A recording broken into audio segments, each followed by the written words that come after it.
উত্তর বঙ্গোপসাগরে সৃষ্ট লঘুচাপের প্রভাবে আরও ভারী আকার ধারণ করতে চলেছে বন্যা পরিস্থিতি। চট্টগ্রাম বিভাগের বৃষ্টি পরিস্থিতি সহ থাকছে সারা দেশের বন্যা পরিস্থিতির খবর।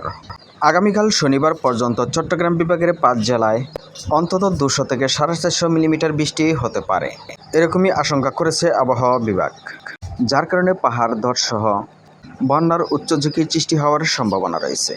এদিকে চট্টগ্রামে গত 24 ঘন্টায় 255 মিলিমিটার বৃষ্টি রেকর্ড করা হয়েছে। চট্টগ্রাম বিভাগের পার্বত্য অঞ্চলের ভূমিধসের আশঙ্কা রয়েছে বেশ কিছু অঞ্চলে।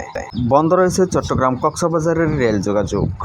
এদিকে উত্তরাঞ্চলে পাহাড়ি ঢল এবং টানা ভারী বর্ষণে তিস্তা নদীর পানি বিপদসীমার 3 সেন্টিমিটার উপর দিয়ে প্রবাহিত হচ্ছে, যার কারণে লালমনিরহাটের 5টি উপজেলার নিম্ন অঞ্চলে বন্যার ঝুঁকিতে রয়েছে।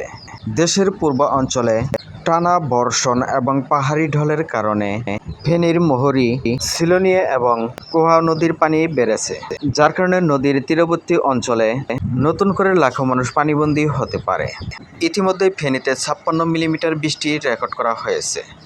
আবহাওয়া বিভাগের তথ্য মতে ত্রিপুরা থেকে ধেয়ে আসা পাহাড়ি ঢল মূলত মোহরী নদীর পানি কিন্তু আরও বৃদ্ধি করছে।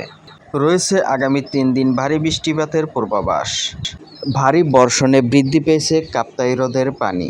বাঘাইছড়ি এবং বিলাইছড়ি ইতিমধ্যেই প্লাবিত হয়েছে।